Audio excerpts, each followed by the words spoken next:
Krishna, everyone. Welcome back to yet another beautiful episode of Pariprashna.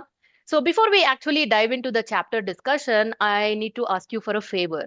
And what is that favor? So, this is the 14th episode of Pariprashna. So, we just have four more chapters to discuss, and then we will be wrapping up the Bhagavad Gita series before we move on to the next series. So, this is a good segue. This is a good stopping point. So, we thought, why not put together a small little survey and get your feedback? What do you think about Pariprashna so far? What are the things that you like? What are the things that you think we need to focus on to make it better going forward? So, if you can kindly take 5 minutes of your valuable time and click on the link that I'm going to leave in the description. It's a simple Google form. So if you can click on that and submit your survey feedback, that'll be of great help for us. So that way we can serve you better going forward. So what are we going to discuss today? We are going to dive deep into chapter number 14 of Srimad Bhagavad Gita, which is titled Gunatraya Vibhaga Yoga, the three modes of material nature. So jumping back to chapter number 13, shloka number 22. So Krishna said, Purusha prakritisto hi bhungte prakriti jan gunan karanam guna sangosya sad asadyoni janmasu. So Krishna said the living entities are bound by the three modes of material nature. But what exactly are these three modes? How do they bind us? Are we merely puppets in their hands? Or can we do something to go beyond these three modes and attain true freedom? So let us find out the answers for all these questions and more by way of inquiring from His Grace Kamala Lochan Prabhu. So Hare Krishna Prabhu, please accept my humble obeisances. All glories to Srila Prabhupada. Please. So, Prabhu, this chapter is titled Gunatraya Vibhaga Yoga. So, what exactly is guna? Guna in general translation goes as quality. Mhm. But here the word guna refers to the three modes of material nature. That is Okay. Sattva guna, Rajoguna, and Tamoguna. So this is Prakriti. The material nature is made up of these three gunas. Sattva guna, Rajoguna, and Tamoguna. That is Sattvam, Rajas, Tama iti gunan Prakriti Sambhavan. Whatever you find in this world, everything is nothing but the transformation of the modes of nature.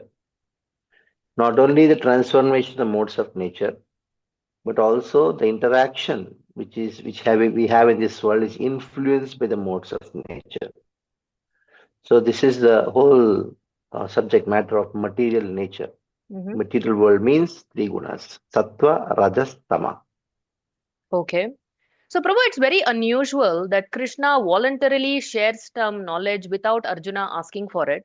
And this chapter is one such thing because usually Arjuna will ask something and then Krishna will answer. So, I don't think Arjuna specifically asked Krishna, please tell me in more detail about the gunas. So, Krishna is proactively sharing this. So, why so? The reason is the knowledge of the modes of nature is very complicated. It has to be discussed in a very unique way as a special subject matter. Though it has been spoken before in the 13th chapter, where Krishna says is that Karanam Gunasangasya Sasas Yuni Janmashu. So he thought that Gunasangasya, what is that guna? Somebody may ask this question, like you asked the question. Very first question you ask is, what is guna? What Mhm. is this guna? And that has to be answered in a very detailed manner, in a manner where people understand it very nicely with its symptoms. You just cannot mention the word guna. The first appearance of the word guna is in the second chapter of the Bhagavad Gita, where Krishna says, Traigunya Vishaya Yoga Nistraigunya Bhavarjuna. So he has already introduced the subject matter of guna, Mhm. but people have no idea of what is guna because it is very difficult to understand. If I say that this is this food is in mode of goodness, what does that mean? What do you mean by that? Mode of Mhm. goodness. I don't see any goodness, it's food. Mhm. Or if I say this is a transformation of mode of passion, and this is because of passion, where is passion? I cannot see that.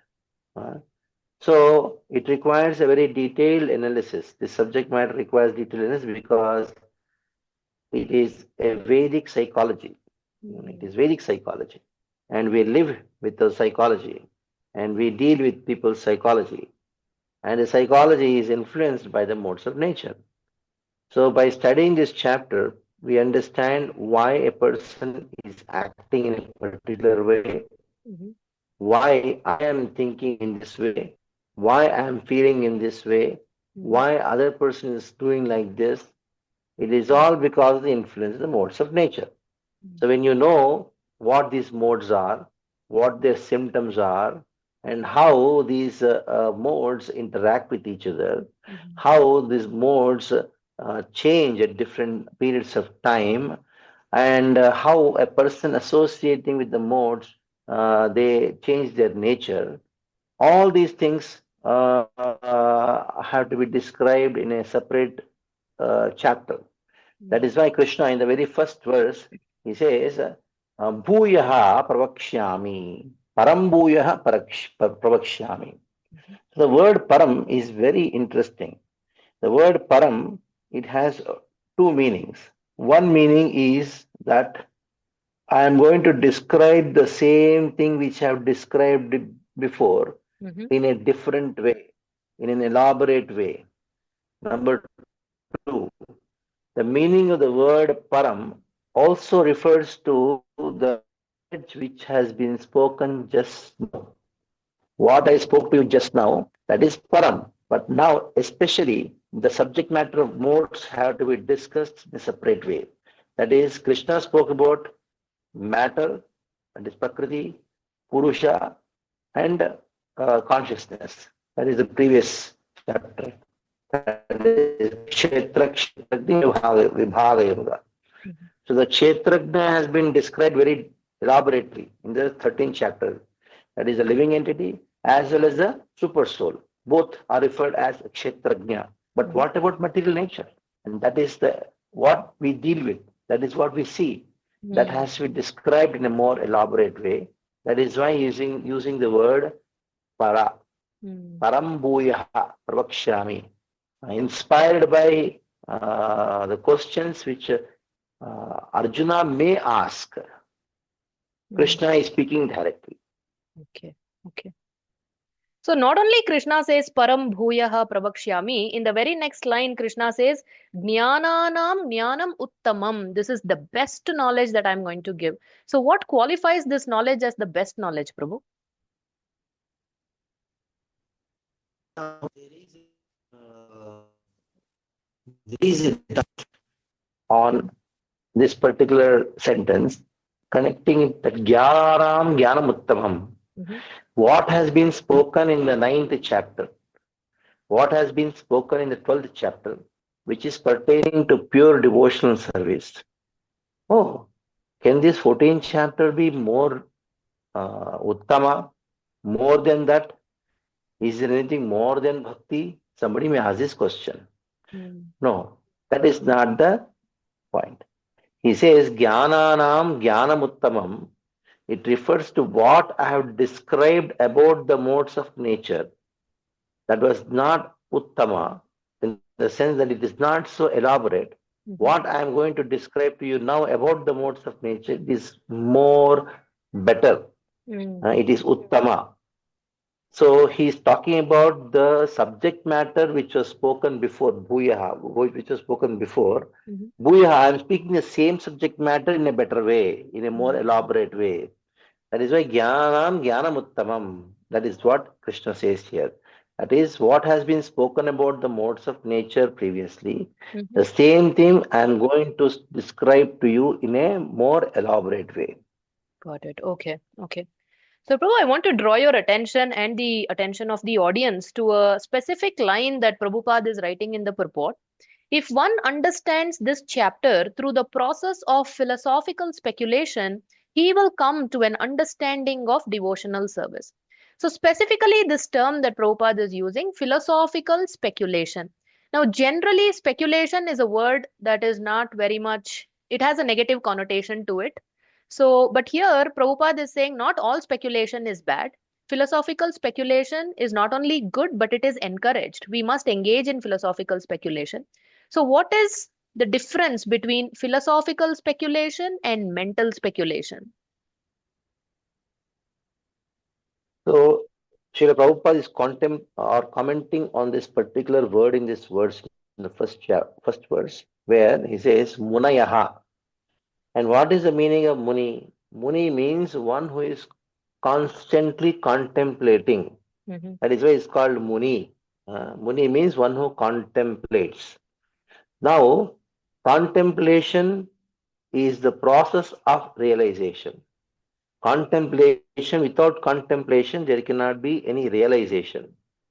That is why in the previous chapter, 13th chapter, last verse, in the purport, Srila Prabhupada says, these subject matters are for contemplation and realization. Mm. The Siddhi is realization. The Munayaha Siddhimitogataha. How do they get that Siddhi? Because of contemplation. The contemplation is of two kinds. One is contemplation based on the scriptures, contemplation based on which is not based on scripture. So when you contemplate on the scripture, that is called philosophical speculation. Mm. When you don't contemplate on scriptures, then it is called mental speculation. Mm. So this philosophical speculation is very much encouraged because you have a basis for it. Mm. You have the pramana for it. And ultimately, the conclusion should also match with the scriptures. Mhm. Like, for example, you can write anything, but if it is not based on the dictionary, then what you write has no value. Mm.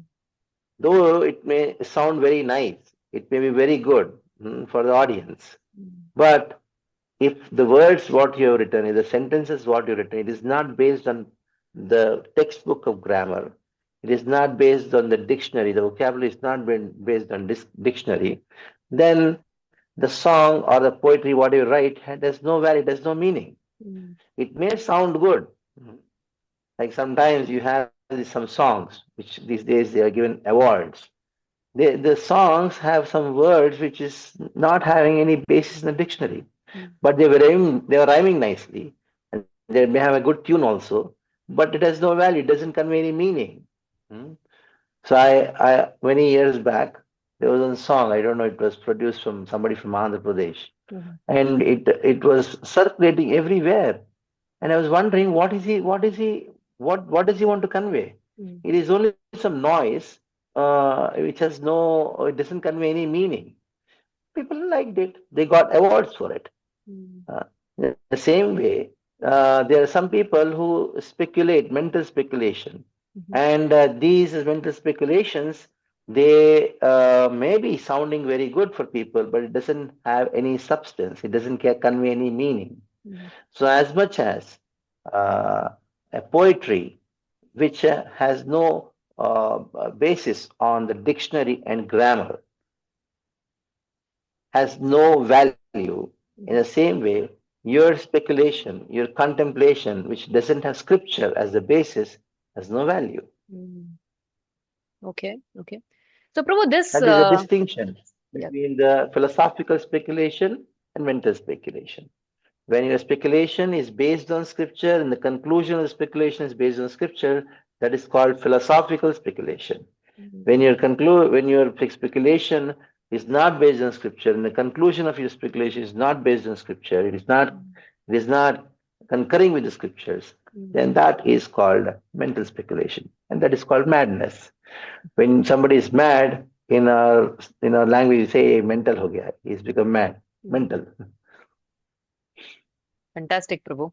So, Prabhu, in this context, it reminds me of this one of my favorite verses from Srimad Bhagavatam on Bhishma Pitamaha, where he's lying on the bed of arrows. And in this beautiful shloka, it is said, that man who spoke on thousands of subjects with thousands of meanings and who fought on thousands of battlefields now withdrew his mind from all that and he focused his mind exclusively on the Supreme Personality of Godhead. So now, someone like Bhishma Pitamaha, he was able to understand and talk on the subject in thousand different meanings. Now, Krishna is unlimited, so the verses that are spoken by Krishna are also having unlimited meanings. So my point here is when we do philosophical speculation, so it is quite possible that we can come up with unlimited angles of vision on the same verse, isn't it, Prabhu? Definitely. Unlimited meanings are there in the same words. Hmm. But those meanings cannot be beyond the range of the Siddhanta. Okay. Just because God has got unlimited names, that doesn't mean any name can be God's name. Hmm. So the word unlimited also is defined. So you just cannot say yato mat tato pat. Hmm. As many people, so many opinions. So many opinions, as many opinions, so many paths. Hmm. No, it is not like that. It is the path is defined. The path is already defined. And there is a scope of philosophical speculation also. At the same time, the conclusions are also given. Hmm. If there is no conclusion, then the scriptures have no value. Hmm. So that is why Siddhanta is there. Hmm. Siddhanta means end. There is Hmm. a Vedanta is there. Hmm. End. There is a conclusion. Hmm. At the same time, there is scope for speculation too. So Hmm. this is the speciality of our scriptures. Hmm. That is, there is a scope of speculation. At the same time, there is a conclusion. Hmm. And on the other side, the mental speculators, Hmm. they there is only speculation. There Hmm. cannot be any conclusion because if somebody concludes something, then somebody else will say, no, this is wrong conclusion. I'll give another conclusion. In Hmm. this way, what is going to happen? There's only chaos. Hmm. So here, if you do the philosophical speculation, then your mind has enough to think about. At the Hmm. same time, there is a conclusion to act upon. If Hmm. there is no conclusion, what actions are you going to do? Hmm. So that's how the scriptures and the explanation of scriptures is there. Like for example, you have a rasgulla, Hmm. and this rasgulla is sweet. Now there is a speculation on how sweet it is, but there is no speculation on whether it is sweet or bitter. Got it? Hmm. So there is a conclusion. It's already concluded. What is concluded? Krishna is Supreme Lord. Bhakti is the only process. But how Krishna is Supreme Lord, there is speculation on it. That is called philosophical speculation. How Bhakti is the only process, there is speculation on that. Hmm. Now, if you say that whether Krishna is Supreme Lord or not, let us discuss. There is no question like that. There is no speculation on that. That is Hmm. called mental speculation. Hmm. So speculation and Siddhanta both are going harmoniously in the commentaries given by acharyas and the lectures given by different devotees. Okay. Okay. So now, if there was a poet or a writer and they have composed something with layers of meaning in it, and if somebody is sincerely trying to peel off those layers and understand it, naturally that writer or the poet will be very pleased with it. Oh, somebody is making an attempt to understand all the different layers of meaning that I have conveyed. Now, for Krishna, when he has spoken such amazing shlokas with so much depth, and if somebody is sincerely striving to understand the different layers, different angles of vision, with proper, like you said, based on Shastra, Guru, and Sadhu, with proper conclusions, would it be accurate to say that Krishna is also very much pleased with this endeavor? Definitely. Krishna is Balam Neelamanim. You have money. Money Mhm. means you have a jewel. But when you see a jewel from different angles, then you see it in a different way. But you just cannot say it is not a jewel. It is a jewel. It is blue in nature, but it has got different shades. Mhm. So you relish different shades. That is how spirituality has got variety. It has got the most variety. In matter, though you have variety, it is disgusting. Whereas Mhm. spiritual subject matter, there is conclusion, there is one absolute, but that one absolute has unlimited variety. Mhm. It is not that many absolutes. There's one absolute. Right. Ekam sat vipra bahuda vadanti. Vedanta talks about it. Mhm. Ekam sat, that one absolute truth. Vipra bahuda vadanti. That doesn't mean that they're talking about different subject matter. There's only one absolute truth. There's one Krishna. The one Krishna is described by many people in different ways depending on the rasas which they have with Krishna. Okay, wonderful, Prabhu. So, Prabhu, moving on to the next shloka, that is shloka number 2. Idam jnanamupashritya mama sadharmyamagataha sargepi nopajayante pralayena vyatanti cha. By becoming fixed in this knowledge, one can attain to the transcendental nature, which is like my own nature. Thus established, one is not born at the time of creation, nor disturbed at the time of dissolution. So, Prabhu, when Krishna says, Mama sadharmyam agataha, somebody who takes shelter of this knowledge will attain my own nature. So, definitely we cannot become Krishna. So, but when Krishna says, you can attain my own nature, what is he meaning?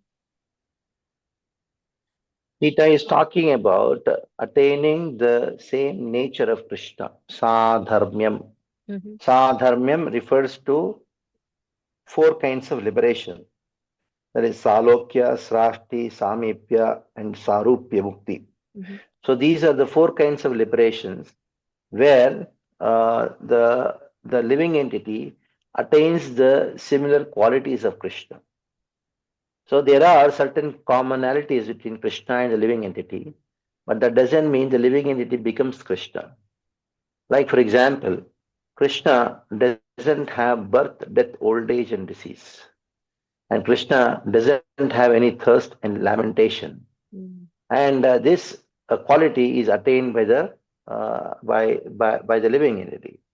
So in the same way, there are so many other qualities which Krishna has, and the living entity also has the qualities which Krishna has, but in a mhm. minute quantity. So they attain the similar quality of Krishna. Basically, you attain Satchit Ananda, your Swarupa. This body is Asat Achit Nirandamay Swarupa. So that is why Sadharmya Magata, you attain similar qualities. Okay. So, Prabhu, although we are all Sachidananda Rupa and we attain that nature, so do we still have unique spiritual personalities? Definitely. That is rasa. So though everybody is Satchitananda, Mm-hmm. but the way they relate with Krishna is different. I already given the example of Neelamani, Mm, blue jewel. So somebody is looking at the money from one angle, it shines in a particular way. Somebody looking in a different angle, it shines in a different way. So in the same way that one Krishna relates with every living entity in a very unique way. Like one person, he's a father for the son, mm-hmm. husband for the wife, friend for a friend. Just see, one person is relating to many people in a different way. Mm, The same way, just imagine Krishna, who is a father for all the unlimited living entities. Krishna relates with every living entity in a unique way. mm-hmm. He has a special relationship with everyone. So that is a speciality of Krishna. That billions and millions of souls, unlimited souls, have a unique relationship with Krishna. Even though a group of living entities, Mm-hmm. they may be having friendship with Krishna. Krishna is a friend of everyone. But even in friendship, there is a special shade which he shares with every living entity, every friend. He Mm, doesn't have the same friendship with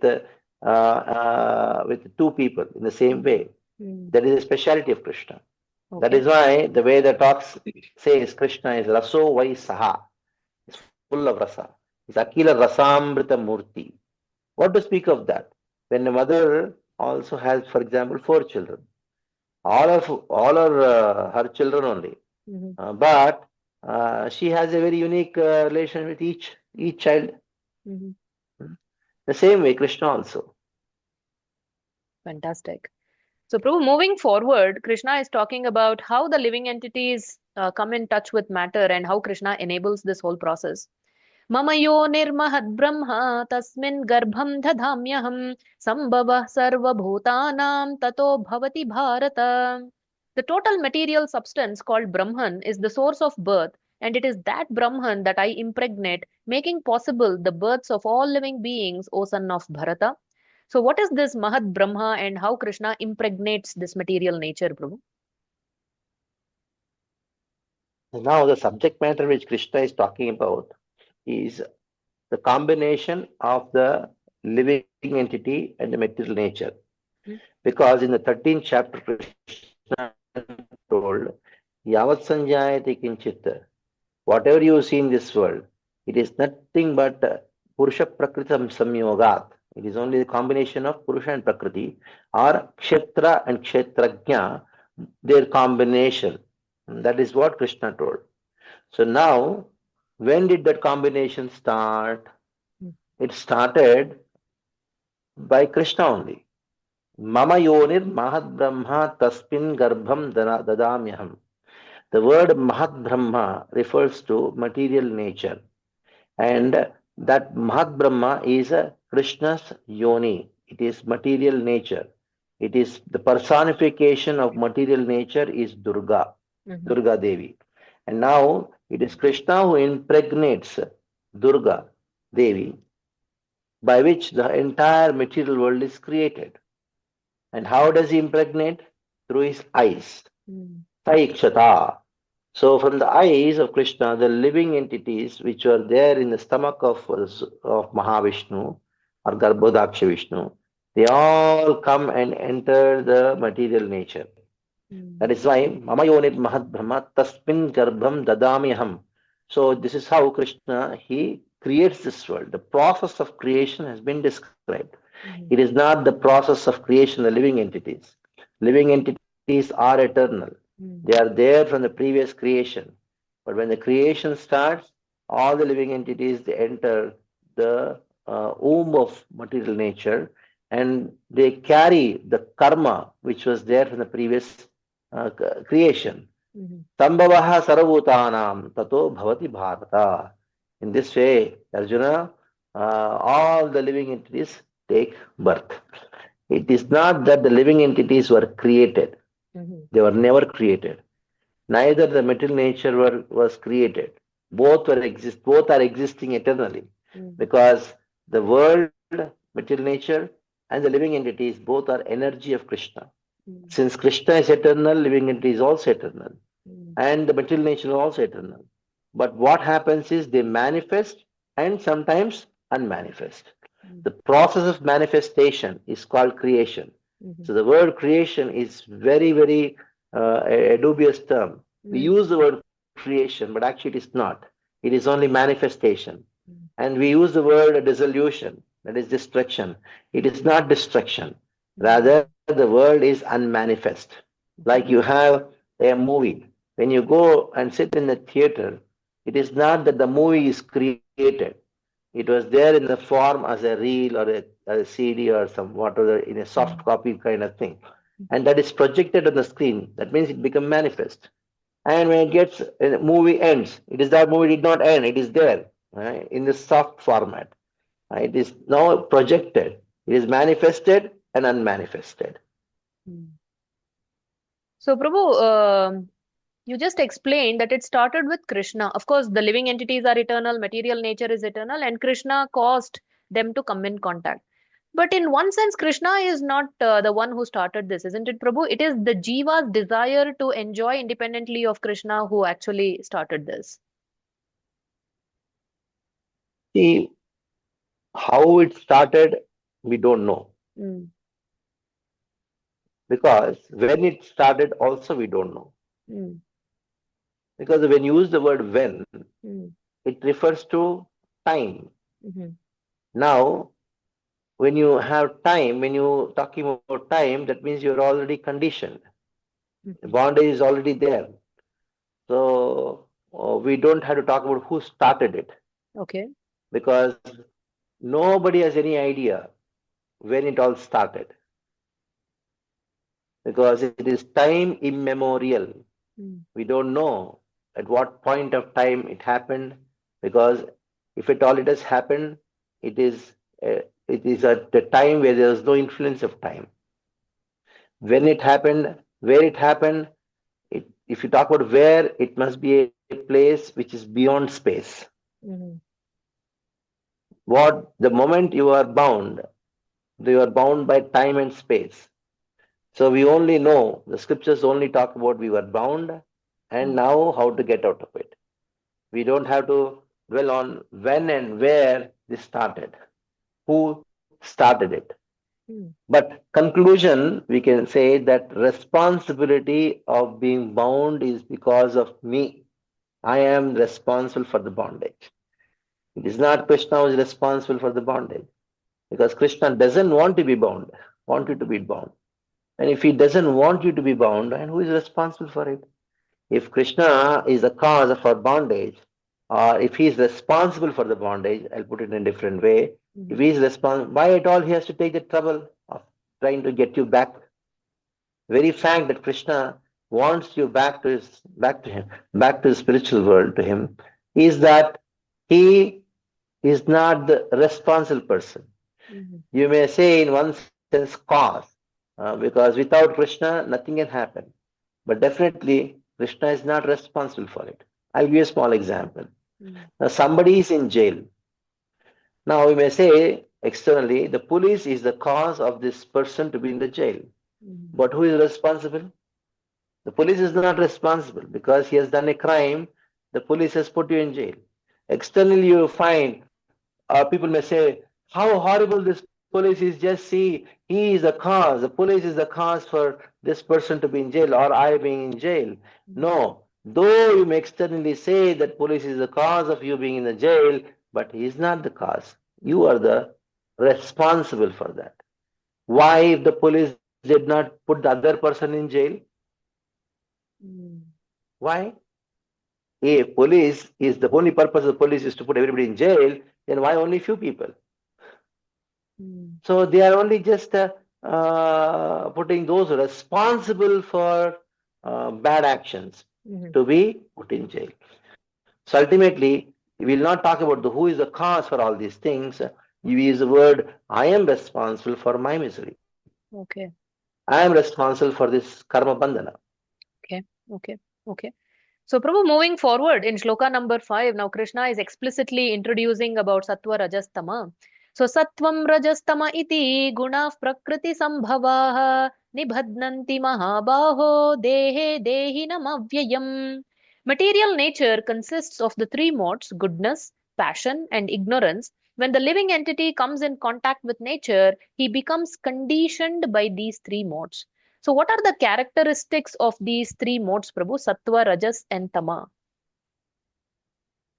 The characteristics of three modes are going to be described in a detailed manner after Mhm. this particular verse. Okay. But now Krishna has told that I am going to describe to you about the gunas. Mm. Hmm. How the living entity is connected to the gunas, how they are being bound. That is what Krishna says. Sarvayonishu kaunteya murtaya sambhavantiha tasam brahma mahadyonis aham bija pradapita. Mhm. So he says, aham bija pradapita. I am the cause of all the living entities. Aham bija pradapita. Mhm. So now Krishna talks about how the bondage happens. The bondage happens because of sattva, rajas, tama. Hmm. And this prakriti is made up of sattva, rajas, and tama. In the further few verses, he talks about the symptoms of the modes of nature. If I Mhm. want to see sattva guna, I cannot see, but I can only see sattva guna through the symptoms or Mhm. rajaguna or anything in this world is only understood by symptoms, Mhm. or most of the things are understood by symptoms. Like what disease I have can only be understood by the symptoms of the disease. What is the nature of a substance is understood by the symptoms of it, by the qualities of it. So the modes of nature also have some symptoms. Mhm. So Krishna explains the three modes with their symptoms, basic symptoms, in the next three verses. Okay. So, we'll get into that, Prabhu, to understand the symptoms better. तत्र सत्त्वं निर्मलत्वात् प्रकाशकम् अनामयम् सुखसङ्गेन बध्नाति ज्ञानसङ्गेन चानघ. O sinless one, the mode of goodness being purer than the others is illuminating and it frees one from all sinful reactions. Those situated in that mode develop knowledge, but they become conditioned by the concept of happiness. So, what are the symptoms of sattva, Prabhu? So Krishna clearly talks about the symptoms, the mode of goodness. Mm-hmm. Tatra sattvam nirmalatvat. Nirmalatva prakashatmakam anamayam sukasangena bandhanti jnana sangena chanaga. So among all the three modes, the sattva guna produces knowledge.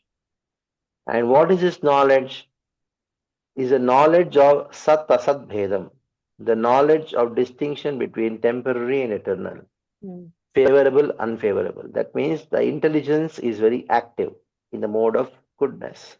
The intelligence means the vichakshana shakti, the capacity to discriminate. Mm-hmm. So when you say knowledge, it doesn't mean the spiritual knowledge. Okay. It refers to the knowledge of discrimination, the capacity in a person to discriminate between good and bad, right and wrong, etc., etc. That is called prakashatmakam. Mm-hmm. And anamayam. Anamayam means it makes a person healthy. That is,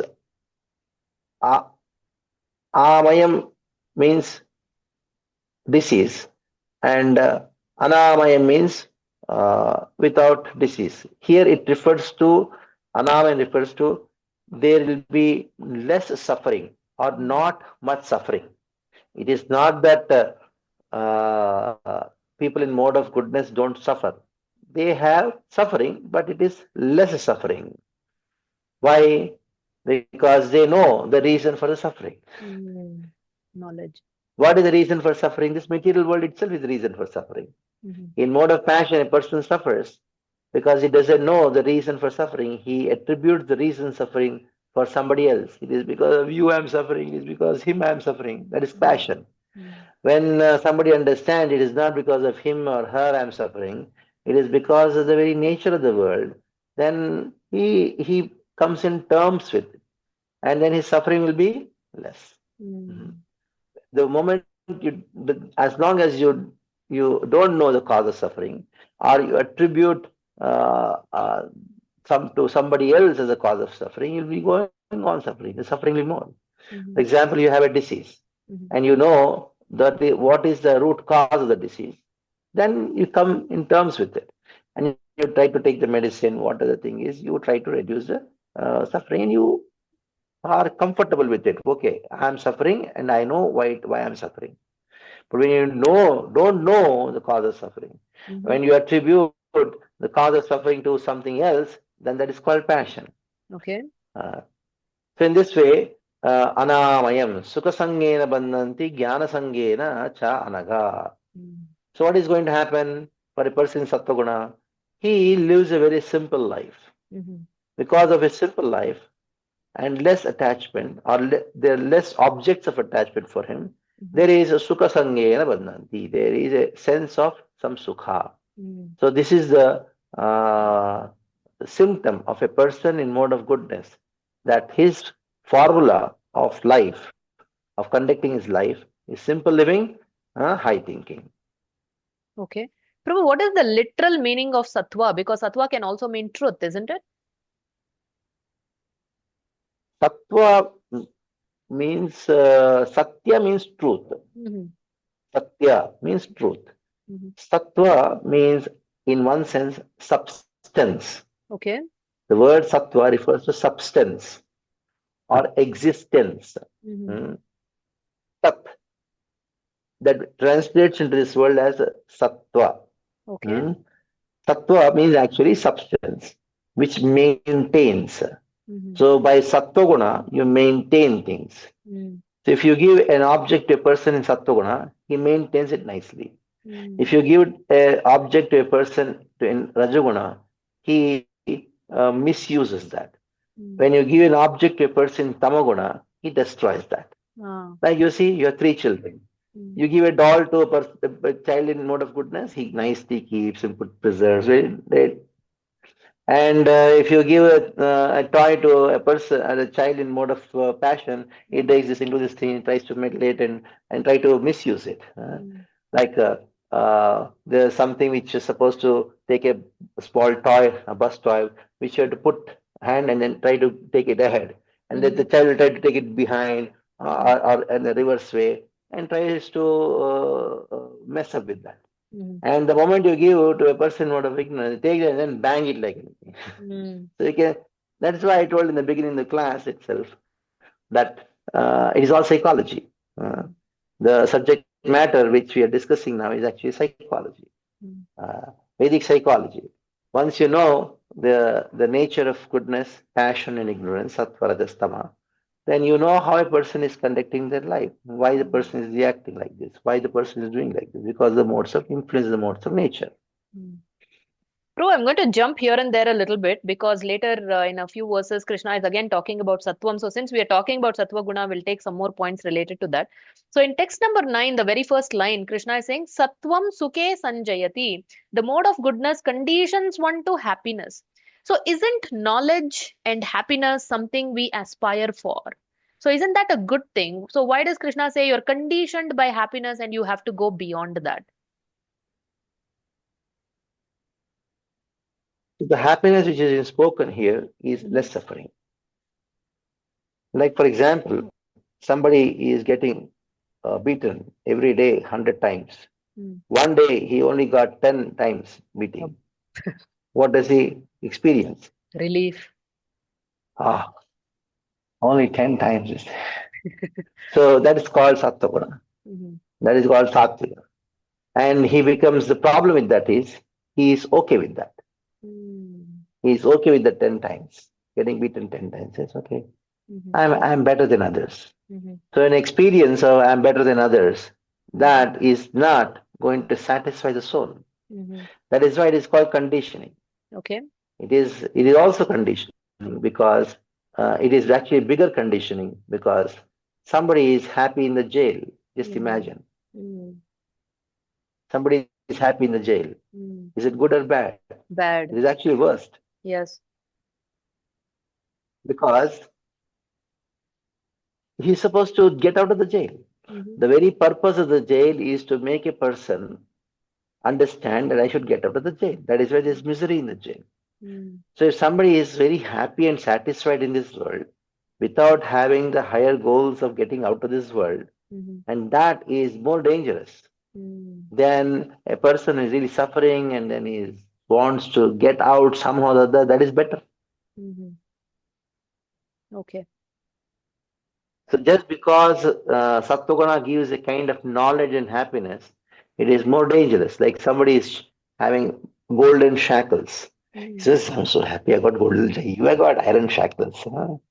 I've got golden shackles. See, I'm very happy about it. He's had shackles. He's been bound. So goodness, bondage by goodness is very difficult to get rid of unless Mm. one is associating with the devotee and understands the nature of this world. Okay. Okay. So, Prabhu, related to Sattva Guna, in the 11th verse, Krishna is saying, Sarvadvareshu dehesmin prakasha upajayate jnanam yada tada vidyad vivruddham sattvamityuta.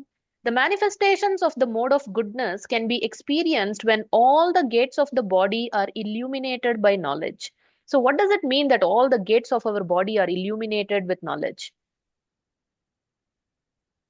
So we have gates. Mm. Navadvare pure dvehi. Navadvara means there are nine dwaras. It refers to senses. Sarvadvareshu. What are the sarvadvara? Like ears, the nose, the senses.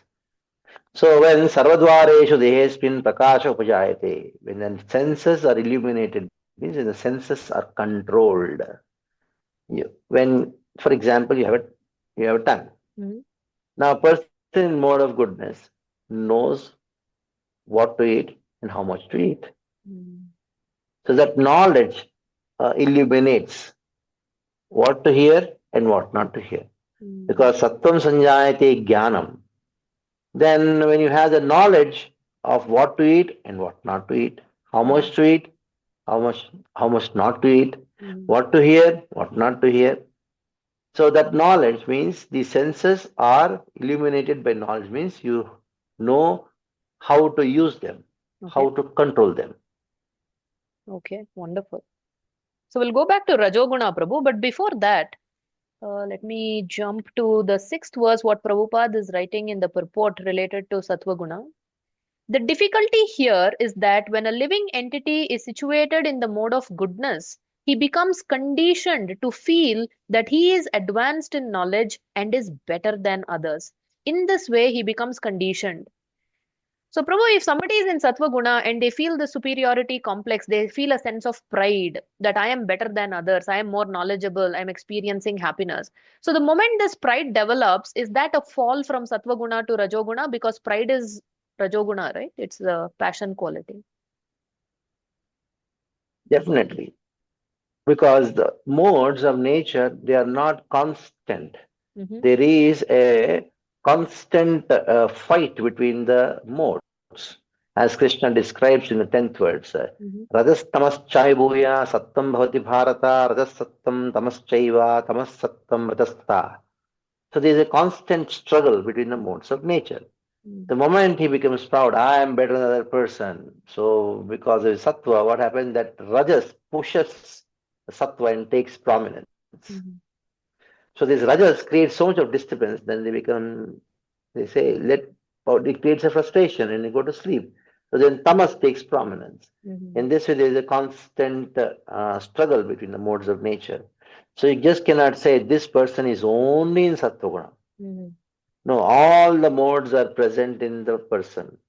There may be a predominance of a particular mode, Mm-hmm. but even the predominance also doesn't stay constantly 24 hours a day. There is a constant struggle between the modes of nature.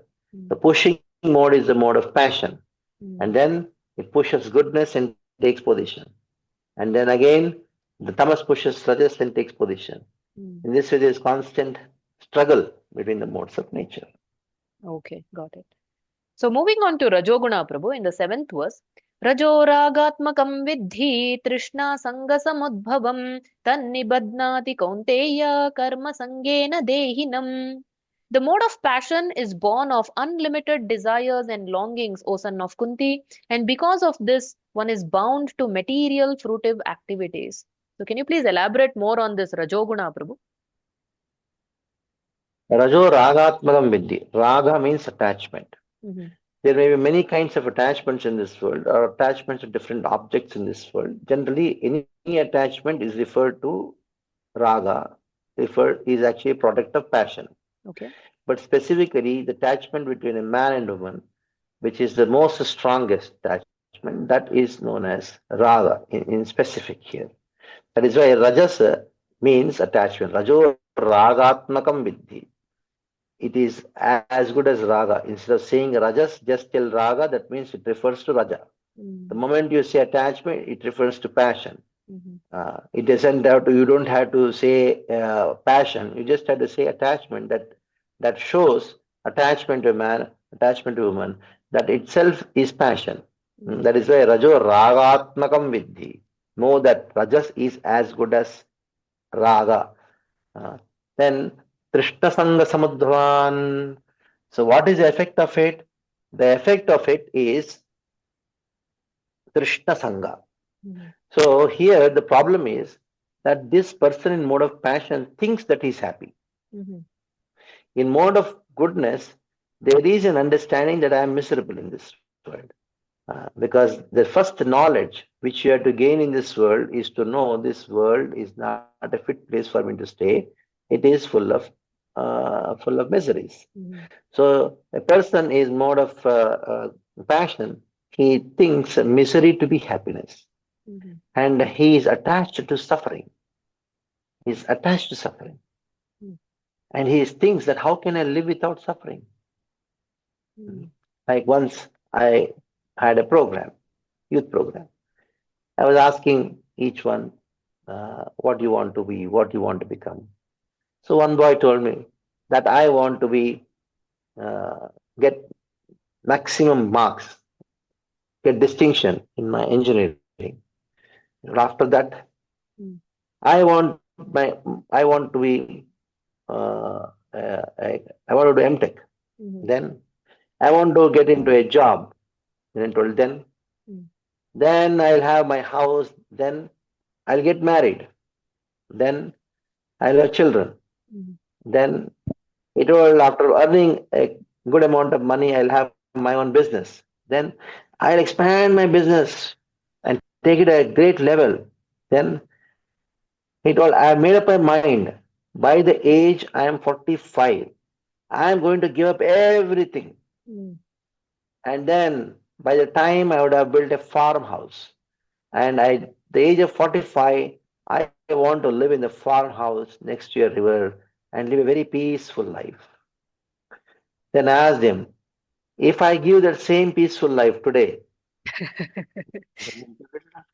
no, no, no, no. Just see. So he want to get the peaceful life for which he's working hard. I said, if I give it to you now, Mm. no, no, I want to undergo all this hard, Oh. Mm. all the suffering. So very, very afraid. No, Mm. no, I don't want that peaceful life. No. Then I told, what do you want? You want to suffer?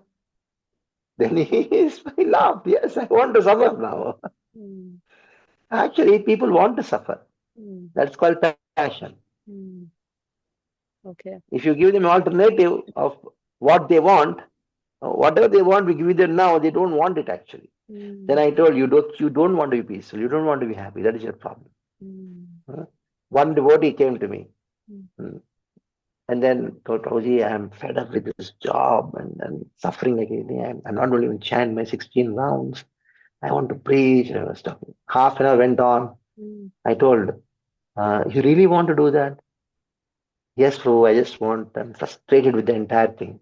Mm. Then I asked him, how much are you earning? Mm. Say, Prabhu, I'm just earning 1.5 lakh rupees a month. Mm. Okay, very good. I asked him uh, that, do you have your own house? Mm. He told, yes.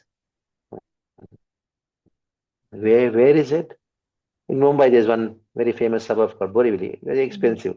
I Mm. told, how much did the house cost you?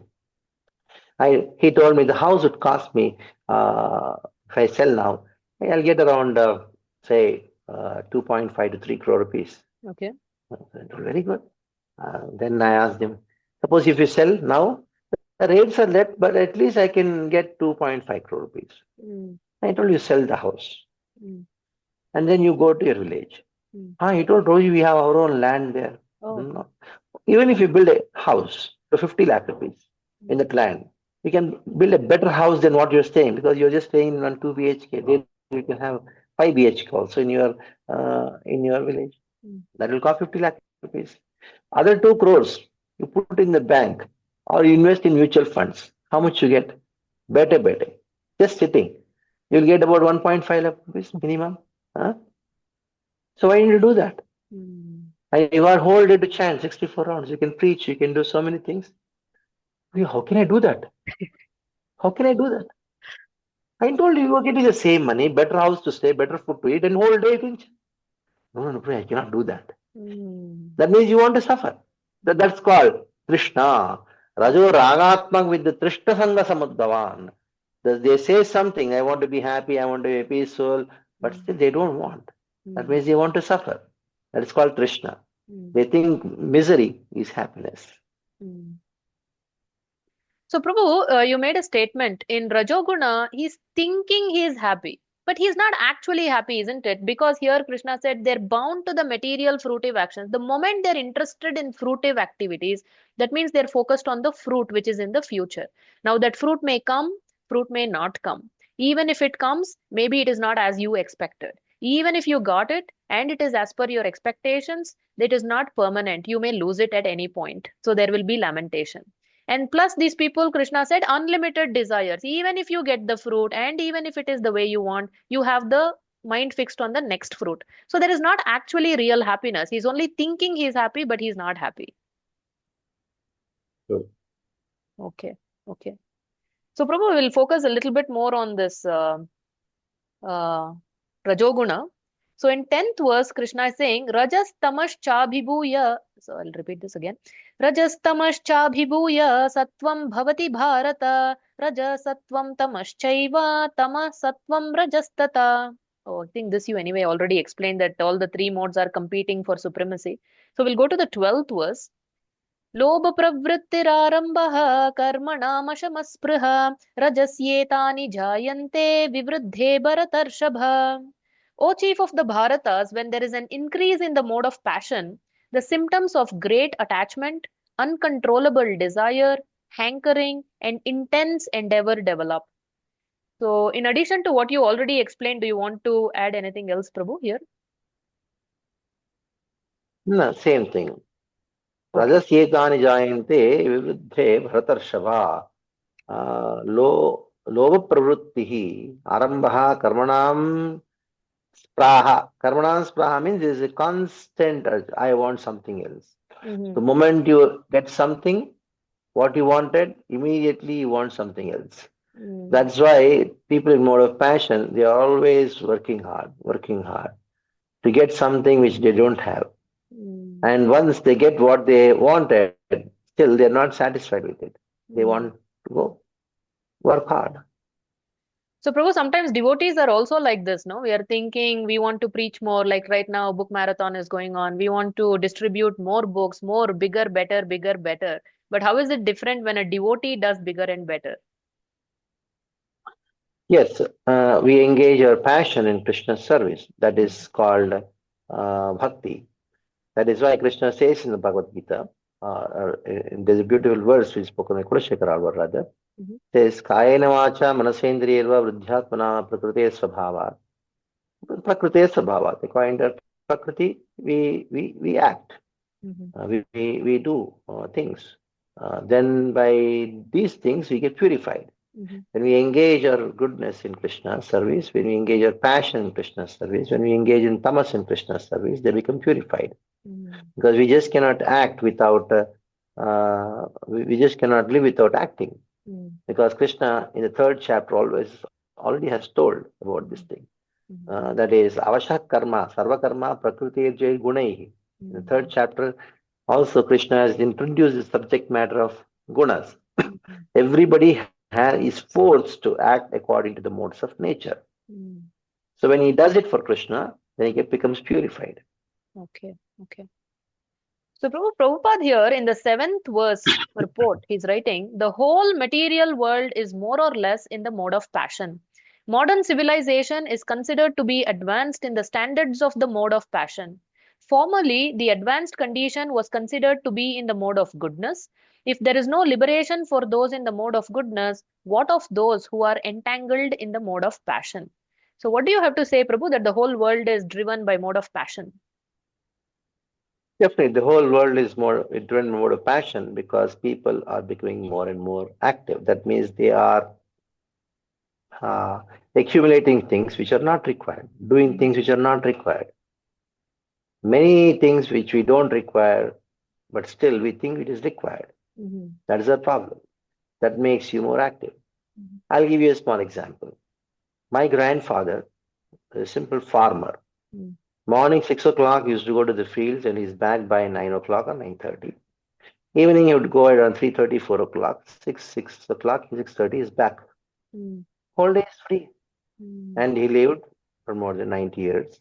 And he did not have any specs, he did not have any elements, nothing.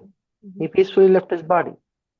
And then my father, he was a professor, mm, and he used to go to the college at 10 o'clock, come back by 12:30, 2 hours rest, again go, or he'll come back by 5 o'clock. And he did not have to work hard to maintain us. But in the next generation, you find people working hard from 7 mm, o'clock till 7 o'clock. The next generation, they'll work from 7 o'clock till 9 o'clock. mm, And there's one person who said that I don't go home. I stay in the office only. mm, Because it's more comfortable there. If I mm, go home, then my wife shouts at me, so better I stay there only in the office. Uh, so in this way, he's um, he's just working 24 hours a day. mm, That's called passion. mm, mm. Prabhu, is it accurate to say that the epitome of Rajoguna is in Raja, the king?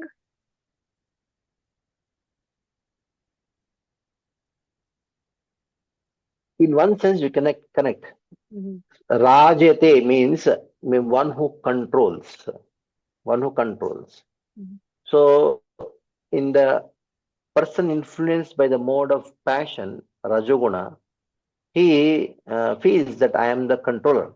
Until as he feels that I am the controller, it's very difficult for him to act in this world. So he feels that the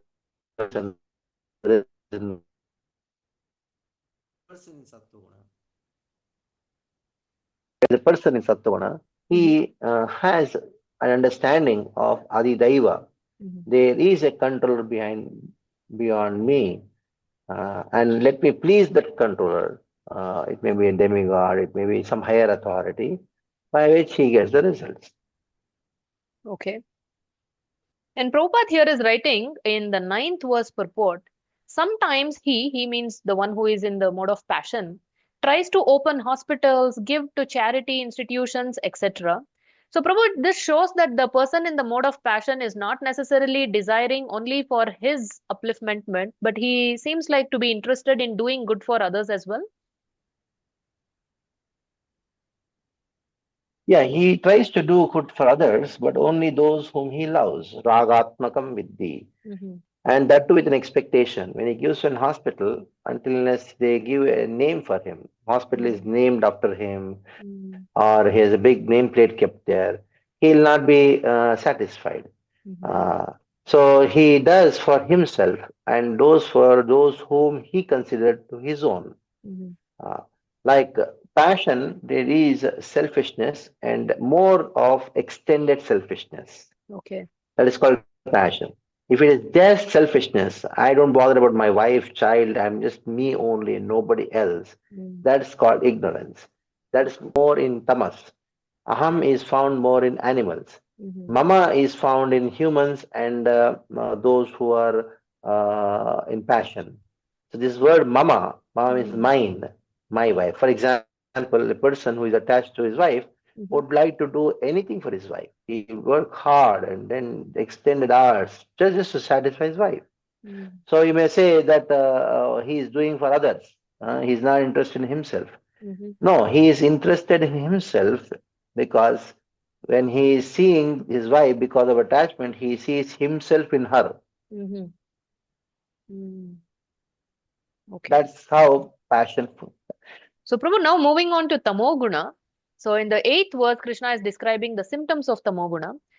Tamastvajnanajam vidhi mohanam sarvadehinam pramadalasya nidrabhistannibhadnati bharata. O son of Bharata, the mode of ignorance causes the delusion of all living entities. The result of this mode is madness, indolence, and sleep, which binds the conditioned soul. So, if you could please elaborate more on this Tamoguna features, Prabhu. There's nothing much to elaborate. It's an animal. Tamas ajnanajam vidyit mohanam sarvadehinam pramada alasya nidra tannibadhati bharata. Pramada alasya nidra. Pramada means inattention. Because of inattention, there is danger. So a person in mode of ignorance, he is completely inattentive towards the modes of nature. He is inattentive towards to nature itself. That is why he just does anything and everything without understanding the consequences of it. If you give a car to him, he will drive in such a way that he is not bothered about the consequences. He will meet with an accident. So, pramada, alasya, and especially when it comes to spiritual subject matters, he is alasya. Not only spiritual subject matter, but even to live a livelihood. A person in mode of passion would work hard in a legal means to to have his livelihood. But on the other hand, a person in mode of ignorance, he'll try to find some shortcuts. So some shortcut, so that I'll just steal, I'll just do some burglary, or any other means by which I can get easy money. Alasya nidra. Nidra means we know very well he sleeps. He sleeps till, for him, there is no distinction between day and night. That is called nidra. So careless. What to be done and what not to be done. There is he has no idea about it. Mm. Exact opposite. In mode of goodness, they do what is to be done. In mode of passion, they're confused. In mode of ignorance, they do exactly opposite. For what you're supposed to sleep at night, you sleep in the day, active in the night. So there is alasya. Alasya means laziness, where whatever needs to be done in a particular way, I will not do that. But I want the result without action. That's called alasya. Okay. Prabhu, in Sattva, they are satisfied. In Rajoguna, they are never satisfied. What about in Tamoguna? Is this person satisfied, doesn't satisfied, or doesn't care? See, a person in Sattva and Tamoguna sometimes seems to be the same, but they are not. So, a person is sleeping, you may say he's satisfied. A person who is satisfied also seems to be sleeping, but there is a lot of difference. One is like a person who is satisfied at the same time is in knowledge. Satisfaction based on knowledge, that is called Sattva. And satisfaction based on ignorance, that is called uh, uh, Tamoguna. Dissatisfaction always being active, that is called Rajoguna. Okay, okay. Prabhu, now we'll move on to the 16th verse, Prabhu. So Krishna is telling what is the result of being in the mode of in these three modes. Karmana sukrutasyahuhu satvikam nirmalam phalam rajasastu phalam dukkam ajnanam tamasah phalam. By acting in the mode of goodness, one becomes purified. Works done in the mode of passion result in distress, and actions performed in the mode of ignorance result in foolishness. So, Prabhu, the first thing, by acting in the mode of goodness, one becomes purified. Purified of what? Purified of lust, anger, greed, illusion. So that is why a person in mode of goodness, he is not having so much of lust and anger. He gets purified. Actions in mode of goodness purifies means that he is very close to self-realization. Sattva in itself, mode of goodness in itself doesn't give you self-realization, but it is a very good platform for attaining self-realization. So that is called purification. So a person in mode of goodness, his actions are in such a way that he is closer to spiritual life. A person in mode of passion, he is always in misery because every act or mode of passion leads to misery. And ultimately, a person in mode of ignorance leads to destruction. It's destruction. Okay. Okay. And in the purport, Prabhu, especially when it comes to ignorance, Prabhupada is heavy on animal killing. Indulgence in animal killing for the taste of the tongue is the grossest kind of ignorance. A human being has no need to kill animals because God has supplied so many nice things.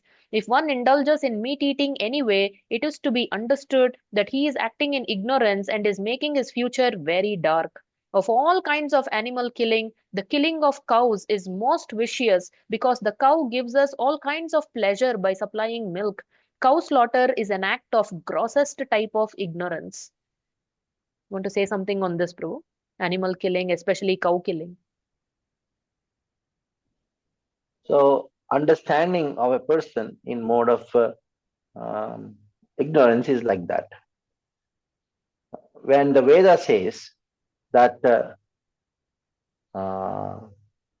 Gobihi Pritye Vatsaram means be pleased and happy with the cow. Be happy with the cow. What does it mean? Be happy with the milk given by the cow. Now, the ignorant way of understanding is what? Be happy by killing the cow and eating the cow. Oh.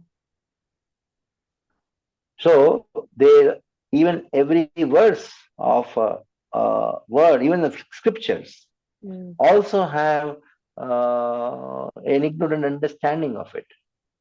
So Srila Prabhupada is actually explaining that point, that how even you give scripture to a person in mode of ignorance, that person used the scripture for destruction. Mm-hmm. I don't have to name the religion, you know it very well, Mm-hmm. which talks about destruction on the name of a religious text. Mm-hmm. So you have a ignorant understanding of the religious text too. Mm-hmm. So now, any statement, uh, any statement, any scriptures, even good advice, Mm-hmm. a person in mode of ignorance would take it for destruction of others and himself. So not only just animal killing is one aspect. Killing himself, harming himself. Hmm. There is a particular kind of people who harm themselves, and then they say, yes, I am doing tapasya. Hmm. So the scriptures, yes, talk about tapasya, but an ignorant understanding of the word tapasya, by which you harm yourself. Krishna talks about it. There are some people who do tapasya to harm themselves, but that tapasya is actually harming the super soul who is in your heart. Mm-hmm. So people in ignorance, they are only interested in destruction, destruction, and destruction, nothing else. Mm-hmm. Okay. So Prabhu Krishna also very beautifully explains in this chapter, not only are the modes influencing us, conditioning us in this life, but it also affects our next life destination. So Krishna here is saying in the 14th verse, Yada sattve pravruddhe tu pralayam yati dehabrit tadottama vidam lokan amalan pratipadyate.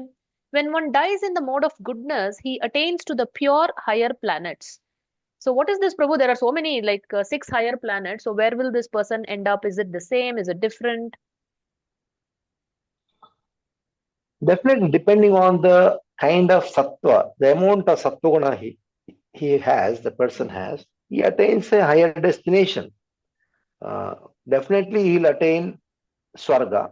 Mm-hmm. And if he's having some kind of a spiritual touch, Mm-hmm. then he'll attain the Janar Mahar Tapa Loka. Right? These are the lokas which a person attains. If he has got some spiritual inclination, at least some kind of a Brahman realization, Mm-hmm. or some aspect of Brahman realization, then he will go to higher planetary systems.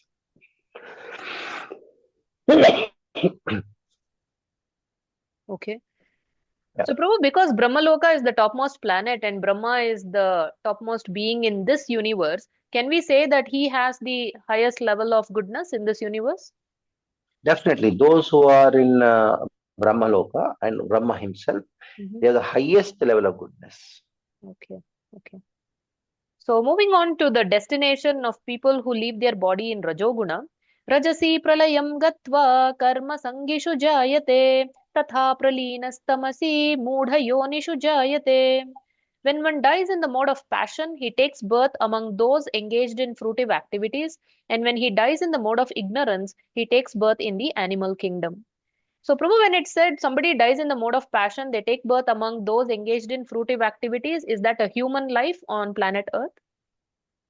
Definitely, it is human life on planet Earth. Those who are in mode of passion, they take birth in human life. Those who are in Sattva they Mm-hmm. attain higher planetary system. Those in Rajas, they middle planetary system. In Mm-hmm. Tamas, they go to the lower species or lower planetary system. Buddham gachanti sattvasta, Okay. madhye tishtanti rajasa, jagadanya adogachanti tamasa. Okay. And how do we determine in which mode somebody has left their life, Prabhu, in goodness, passion, or ignorance? Not everybody can know, but there is a science by which Mm-hmm. a person can know. But the science has become very obsolete now. Means people don't know that science. But in my childhood, I saw people who could recognize. They Mm-hmm. had that knowledge. They had that sensitivity by which they can understand. Mm-hmm. It is generally said that when the pranas they leave through the eyes or the nose, higher parts, limbs of the body, Mm-hmm. then they go to higher planetary system, and the pranas they leave through lower. I think they go to lower planetary systems. Mm-hmm. Sometimes when people die, they pass through and die. That means the pranas have left to the lower parts of the Oh, body. okay. And sometimes people are very peaceful and the eyes are wide open. And the pranas have left through the eyes, then they go to, it's understood that they have gone to higher planetary systems. Okay, okay, okay. Bro, just a few questions, little bit on a tangent, but related to the modes. So, Brahmana, Kshatriya, Vaishya, Shudra, what is the composition of the modes in these four varnas?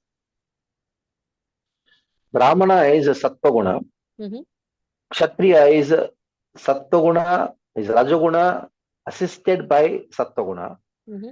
and Vaishya is Tamaguna, which is assisted by Rajaguna, Mm-hmm. and Shudra is Tamaguna. Okay, okay. What about the different yugas, Prabhu? Satya Yuga, Treta Yuga, Dwapar Yuga, Kali Yuga. Definitely, in the age of Satya, you have more of goodness. Practically, there is no Varna. Everybody is like a Brahmana kind of person in Satya Yuga. Everybody is doing tapasya.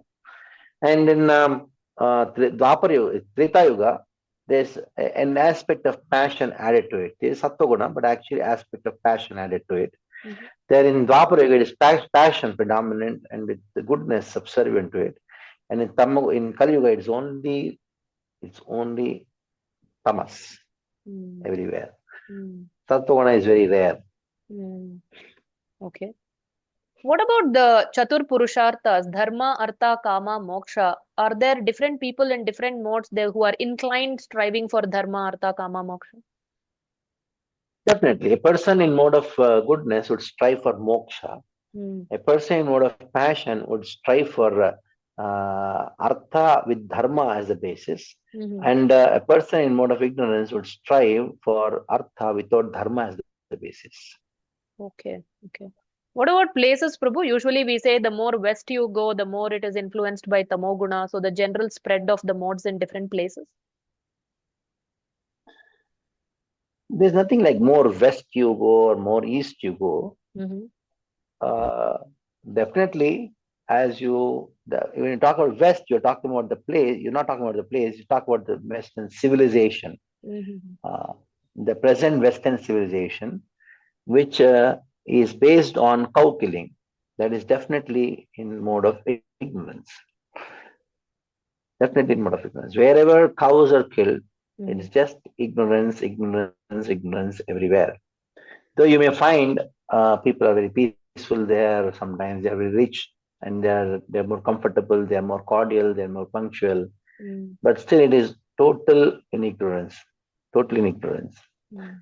I always wondered that a person who is having a, a lamb in his house, loves his house, the lamb or the other, or a goat, Mm-hmm. loves it, plays with it, and next day he's eating it. Mm. How is it possible? Mm.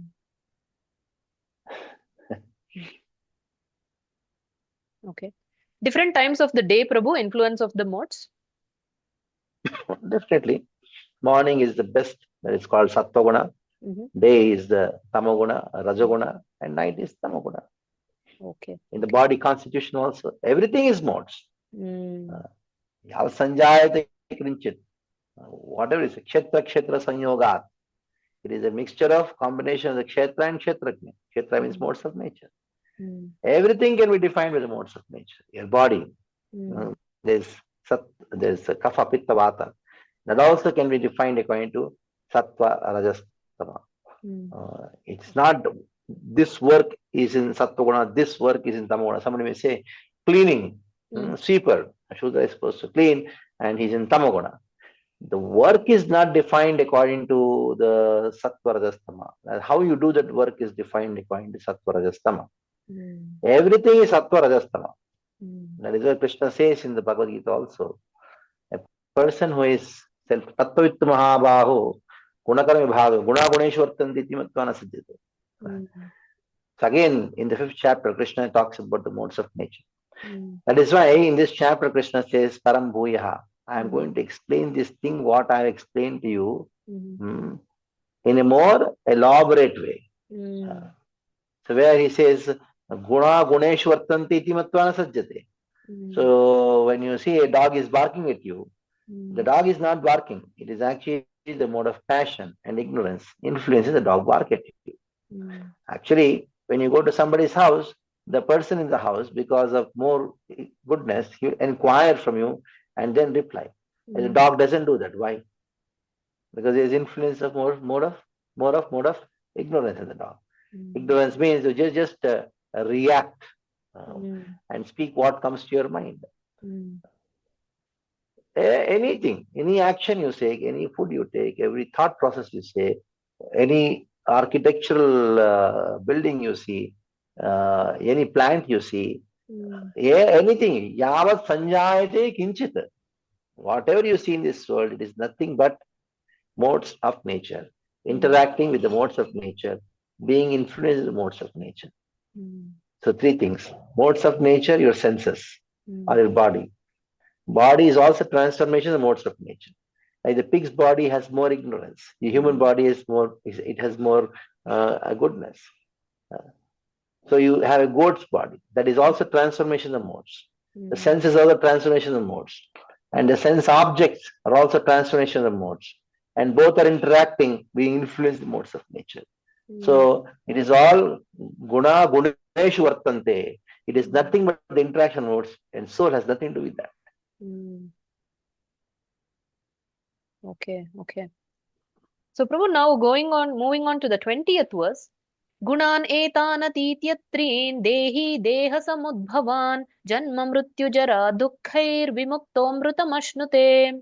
When the embodied being is able to transcend these three modes, he can become free from birth, death, old age, and their distresses, and can enjoy nectar even in this life. So, Prabhu, now using our free will in the context of the three modes, so how much of endeavor should go in raising ourselves from Tama to Rajoguna to Sattvaguna, or we just exercise our free will to just go beyond the three modes? Yeah, they are both processes. But the process what we follow is practice devotional service by which you transcend the modes by default.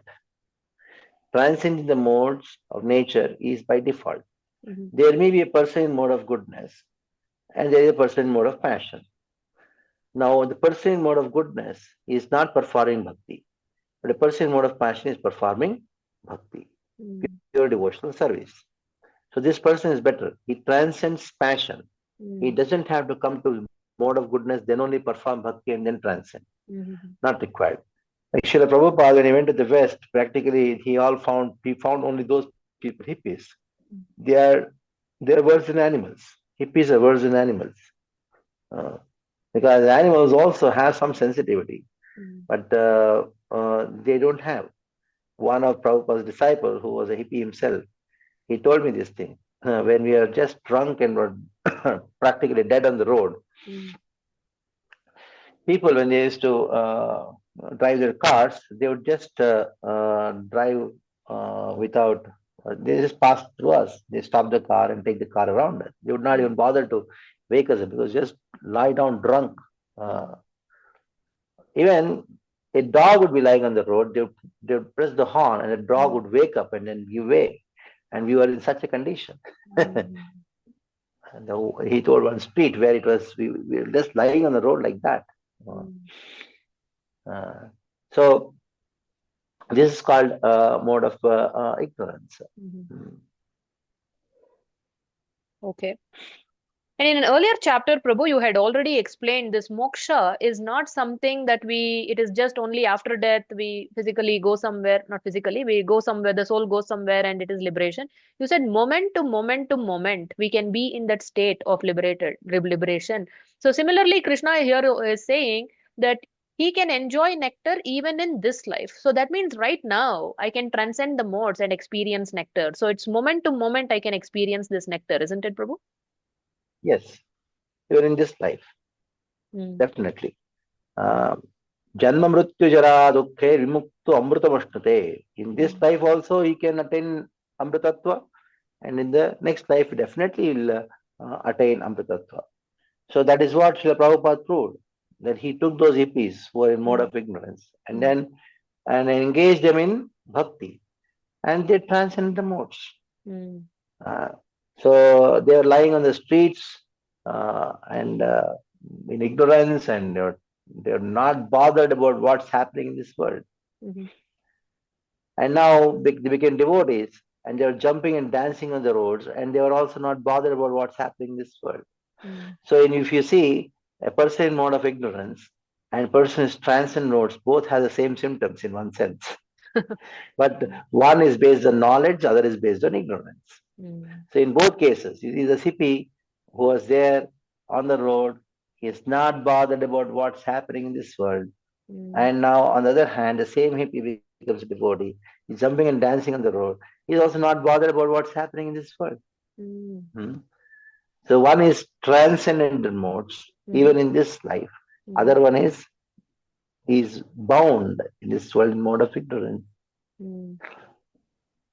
Okay. There in ignorance, he was not even knowing that he's suffering. Mm. And when it become transcendent, he also doesn't know. He doesn't experience any suffering. That is Mm. the symptom of bhakti, that is klesha agni. Once you start practicing pure devotional service, you don't even know that you're suffering. Mm.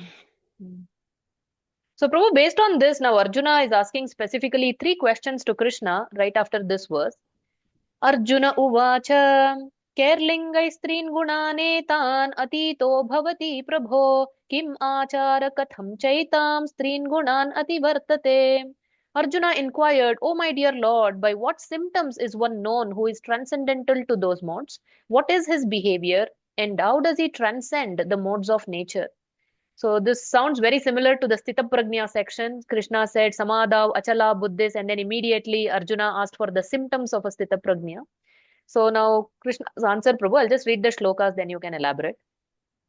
Shri Bhagavanuvacha Prakasham cha pravrittim cha moham eva cha pandava na dveshti sampravrittani na nivrittani kankshati. Three more verses, I'll read them all. उदासीनवदासीनो गुणैर्यो न विचाल्यते गुणा वर्तन्त इत्येवं योऽवतिष्ठति नेङ्गते समदुःखसुखस्वस्थः समलोष्टाश्मकाञ्चनः तुल्यप्रिया प्रियो धीरस्तुल्यनिन्दात्मसंस्तुतिः मानापमानयोस्तुल्यस्तुल्यो मित्रारिपक्षयोः सर्वारम्भपरित्यागी गुणातीत स उच्यते. So, Prabhu, in the first shloka here, Krishna is telling what is the internal symptom of somebody who has transcended the three modes. Prakasham cha pravrittim cha moham eva cha pandava. So, whether it is prakasham, illumination, whether it is pravritti, activity, or moham, illusion, na dveshti sampravrittani, na nivrittani kankshati. They are not hating it when it is there, nor are they hankering it for it when it is not there. So, what is this quality, Prabhu? This is really amazing. The Sattva guna, Rajoguna, and Tamoguna, these three things are presented in this verse with their effect. Mm-hmm.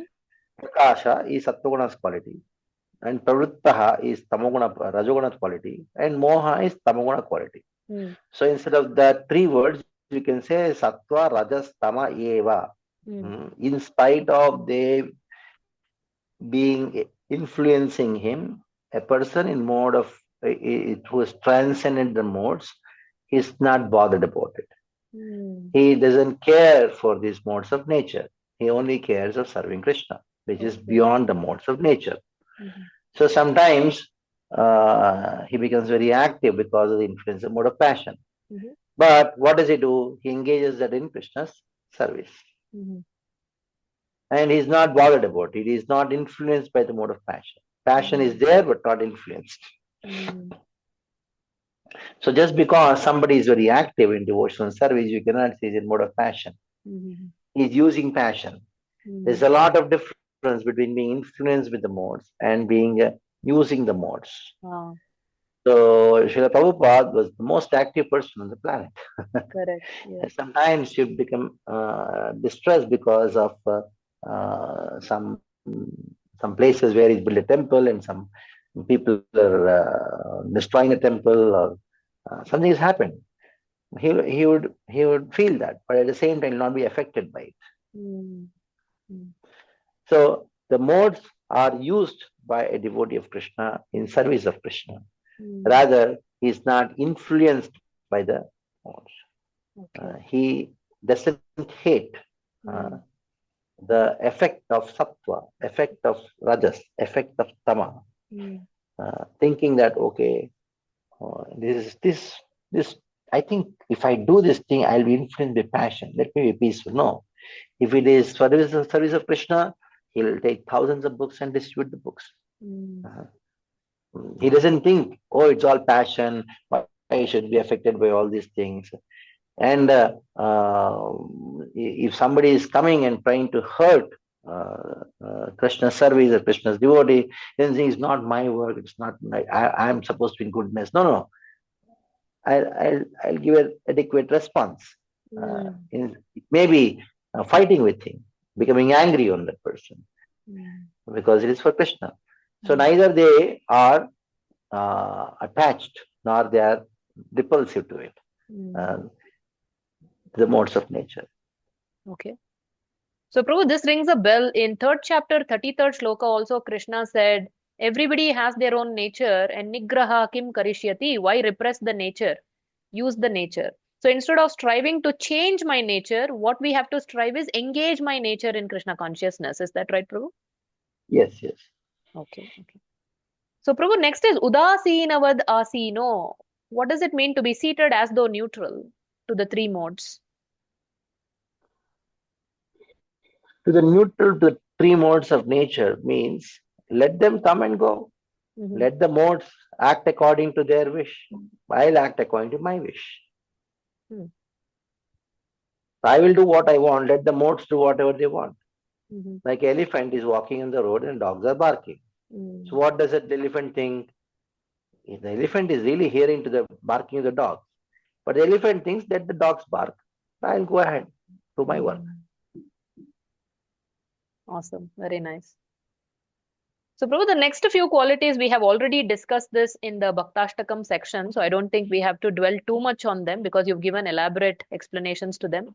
Like sama dukkha sukha swastaha, sama loshtashma kanchanaha, tulya priya priyo dhiras, tulya nindatma samstutihi. So we have discussed all these. Manapamanayos tulyas, tulya mitrari pakshayoho, sarvarambha parityagi gunatita sa uchyate. So in addition to what you have already discussed in the previous episodes, do you want to add anything else here, Prabhu? Being equipoised.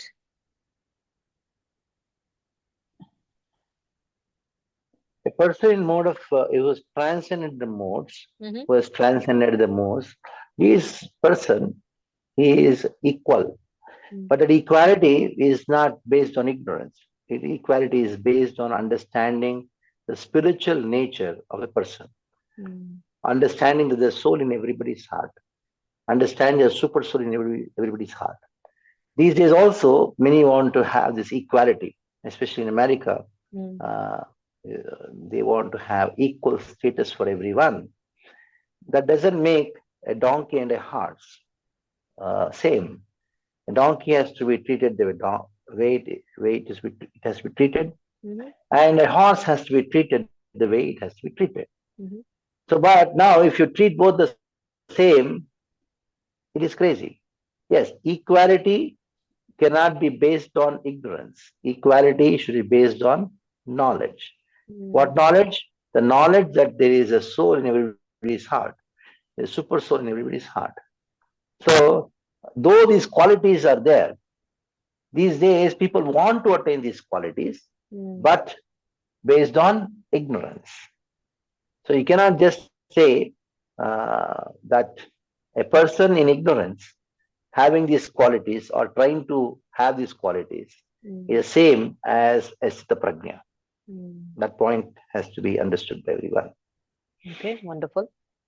So Krishna, Arjuna also asked not only the symptoms and behaviors, but how to attain this state. And for that, Krishna is replying in the 26th verse, Mam chayo vyabhicharena bhakti yogena sevate sagunan samatityaitan brahma bhuyaya kalpate. One who engages in full devotional service, who does not fall down in any circumstance, at once transcends the modes of material nature and thus comes to the level of Brahman. So, Prabhu, I think you already kind of mentioned this, but it's not necessary that one has to come to Sattva Guna to practice bhakti, isn't it, Prabhu? Anybody in Tamoguna, Rajoguna, everybody can practice bhakti. Yes. Okay. Bhakti is a way by which you can transcend the modes of nature. Mam chayo avibicharena bhakti yogina sevate sagunan samaditi tan brahmabhuyaya kalpate. So, one who is below the modes, it is bhakti which brings them to go beyond the modes. Mm-hmm. And one who is beyond the modes also has to perform bhakti. Because Krishna said in the Bhagavad Gita that it is the person who is Brahma Bhuta Prasannatma, na Sushati na Kanchiti, Samam Sarvashi Bhutesh, who is transcend the modes on the platform of Brahman. What does he do? Krishna says, I give them my bhakti. So it is bhakti throughout, whether you are below the modes or you are liberated. Or whether you are in Sattva-guna, Rajaguna or Tamaguna, it doesn't matter. What transcends you is this. Like I'll give you a small example. There is a room which is very dark, and that room is dark for 10 days. And another room which is pitch dark, it is dark for 2 years. There is another room which is dark for 50 years. Now, what is the process of illuminating all these 3 rooms? If you put light in all the 3 rooms, switch on the light, it will take the same time for the light to dispel the darkness. The light doesn't see, oh, this room was there dark for 50 years, so it will take more time. No. Maybe in putting up the light, it may be difficult. So there may be some difficulty for a person in mode of passion and ignorance to perform pure devotional service. So by the association of pure devotees, by the strength of pure devotional service, he can transcend the modes at once. At once. That is the power of devotional service. That is the power of pure devotional service. Mam chayo avibicharena bhakti yogina sevate sagunan smriti tan brahmavaya. Just imagine a hippie. He comes and joins the temple. He's there in the Mangalarti, chanting and dancing. There is a Brahmin from South India. He is a Veda Pandita, everything. But for him to transcend the modes becomes difficult because he's not practicing pure devotional service. And the power of bhakti, which Krishna has already described in the 12th chapter, in the middle 6 chapters. Right. But why does he say Brahma Bhuyaya Kalpate, that he will come to the level of Brahman? Bhakti is supposed to take us to Bhagwan realization. Why Brahman? I think he clarifies this in the next shloka. Brahmano. Yes, go ahead, Prabhu. The Brahman word has to be understood. It is not just referring to the Brahman aspect of the Lord. Brahman means spiritual. He attains a spiritual platform. That is the meaning of the word Brahman. Okay. Brahma Bhuyaya Kalpate means he attains a spiritual platform. That's all. Okay. Okay. And even in case if we think it's impersonal Brahman, I think in the next shloka he is saying Brahmano hi pratishtaham amrutasya vyayasya cha shashvatasya cha dharmasya sukasya ikantikasya cha. And I am the basis of the impersonal Brahman, which is the constitutional position of ultimate happiness and which is immortal, imperishable, and eternal. So pratishtha, what is the meaning of pratishtha? That's something which actually resides in me. So Krishna is the source of that Brahman. What is being described in the Upanishads as Brahman is nothing but Tanubha. It is the effulgence from the body of Krishna.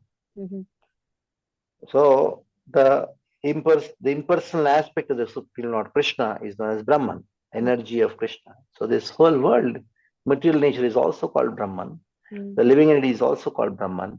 The Supreme Lord is Parabrahman. Parabrahman, Jiva Brahman, and Jada Brahman. These are the 3 Brahmans. That is why the Upanishads also talk about these 3 Brahmans. That is, which is Parabrahman. That is 3 Rupani.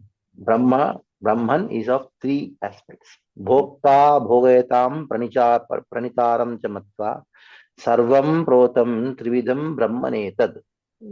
Sarvam Protam Trividam Brahmanetad. Trividam, that is Jiva Brahman. There is Jada Brahman. Jiva Brahman means the living entity. I am also Brahman. 8th chapter, Krishna, when he says Brahman, it refers to Jiva.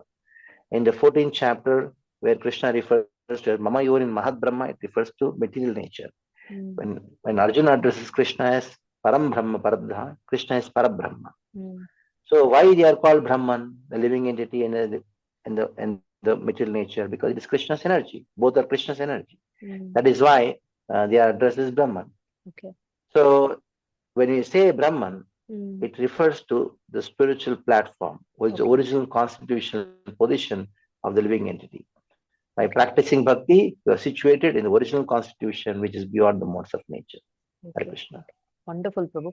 So, Prabhu, we have discussed quite elaborately on the three different modes, but what is the key takeaway that somebody has to take away from this entire discussion? Chant and then be happy. Don't be disturbed by the modes. Okay. Let the modes be in their own mood. You be in your mood. Okay. Fantastic. Don't get too much into dragged away by it is passion, it's ignorance, it's goodness, what I'm in. No, what you are in, whether you are chanting nicely, whether you are serving Krishna nicely, whether practicing pure devotional service nicely, that should be your concern. Transcending the modes is a byproduct of Avyavichari Bhakti, Shuddha Bhakti. Beautiful, Prabhu. So, Prabhu, today's Brahmastra is also going to be based on the three modes, keeping in line with the theme.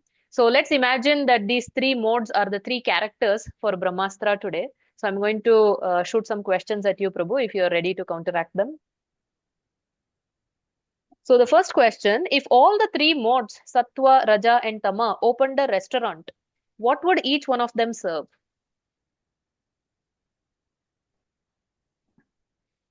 The first one would serve what his or her grandmother made for her or him, and in the other restaurant, he tried to copy what is being made in the West or some other place, and some China or Italy. And he'll try to see and how to fit into the Indian body. And the third one would just make anything and then sell it on the name of anything. He would make a dosa and call it as a pizza, and he would make a pizza and call it as a dosa, something like that. Beautiful. You always give the answers that I never expect, which is what makes it very interesting. Okay, second question, Prabhu. What is the most Rajasic reaction to being stuck in a long queue? Rajasic reaction. You get frustrated and still be in the queue because you have to Okay, attain. still be in the queue. Okay. But if it's tamasic, he would leave the queue and go away. Yeah, maybe he can. He would just go in front of the queue and then shout at everyone, say, I am the. I came first. I kept my kerchief here," or something like that. Okay. Okay. Third one, if sattva were a fragrance, what would it smell like? Lotus, Lotus. Okay. because lotus, it has nice fragrance, but doesn't show. Other Oh. flowers, they show. Ah. All flowers, they show off their fragrance. But makaranda dhara, the fragrance of lotus, you have to open it up, and then you can get the fragrance. I don't know how many of you are really tested that. In our village, we had lotuses. For that, we had to take the lotus, and till the time you remove the petals, you don't know the fragrance. And other flowers, they say, I'm so fragrant, I'm so fragrant. Sattva person is very good, but it doesn't show. Wow, beautiful. Next one, Prabhu. What is the most tamasic way to start the day? It's night. It's already night. It's already night. Okay. What is the So point? you have slept whole day and you woke up at 7:30 at night. Say, let's start our day. Next one. How would Sattva, Raja, and Tama plan their weekends? Sattva they don't plan Mm. because they they better spend their house weekend at their house because Okay. they are more interested in pleasing each other. Mm. And Rajaguna plans the weekend that always planning and where to go, Mm. and many plans they come up to, and then do something exactly what they have not planned. Mm. That's called the weekend. Mm. They land up in doing something which they have not planned. They have planned many things, Mhm, mhm, but ultimately they do something which they have not planned, mhm, and then ultimately come devastated, fighting with family members and come. mm, Tamaguna, they have weekend destination is intoxication. mm, Wherever they get intoxication, they just go and then get intoxicated. That's all. mm, mhm. Nicely explained. Which modes take over during a stressful deadline?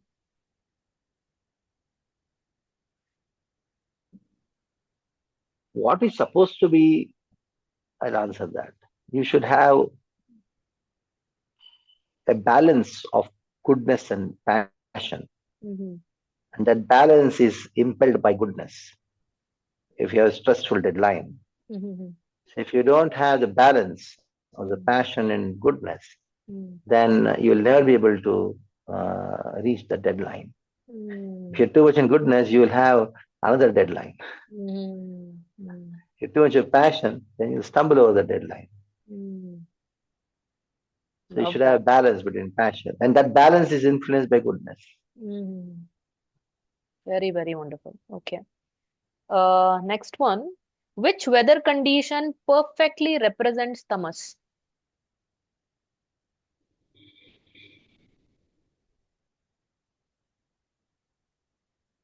Um, like you have smog or something like that. Yeah. Snowfall, maybe? Because no, so far it is artificial. Tamas Uh, is artificially created thing, which is going to oh, okay. harm, Okay. Okay. harm. Like you have in Delhi, Uh-huh. because of fuel and Okay, okay, the okay. smoke Smog. coming from the Yeah, yeah, yeah. vehicles, smog, which is harmful for your. Snow is Mm-hmm. not harmful. Yes, yes, yes. Rather, those who live in the snow areas, they live longer because Oh, there's no pollution. Yeah. okay, okay. What happens when Rajas is trying to wake up Tamas for Mangalarati? Put water in the nose. Uh, Just put some water, then that person wake up. maybe Most Rajas will Tamasic be, yeah, others will say, banging. put some water and put in the. He wakes up like, hey, what did you do? And he already gone. And you may ask, how do you know all this? Because we practiced it. Out of experience, you're speaking. Yeah. Okay. I was in Rajas and there was one devotee, Tamas, and Uh, no means could really work. So mm, ultimately, that is what happens. Tamas is the last resort mm, of dealing with tamas. mm-hmm. That is how a person in passion thinks. Mm, okay. Let's say we are in a gathering without even talking to a person. What is a sure sign to find out that somebody is in Sattva Guna? Just by seeing this person is in Sattva, how can we tell?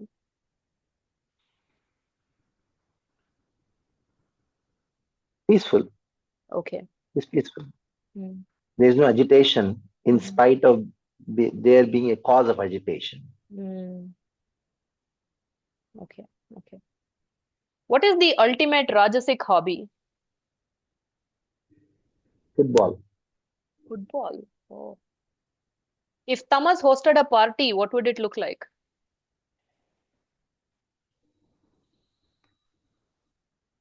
Few animals getting together, Oh. Mm, and the dogs, the cats, the wolves, all of them getting together and then howling. Mm. The wolf howls and the dog barks. And that's Mm. called Western music, Mm. Mm. Okay. pop Okay. song, rock song. Mm. Mm. Mm. Okay. Last one, Prabhu. What is a quick and practical way to overcome the influence of tamas when feeling lazy or uninspired? Have a person who is in goodness, a devotee in goodness. Okay. Inspiration comes from other person. Mm. Alone, it's not possible. Either, either have the person along with you, or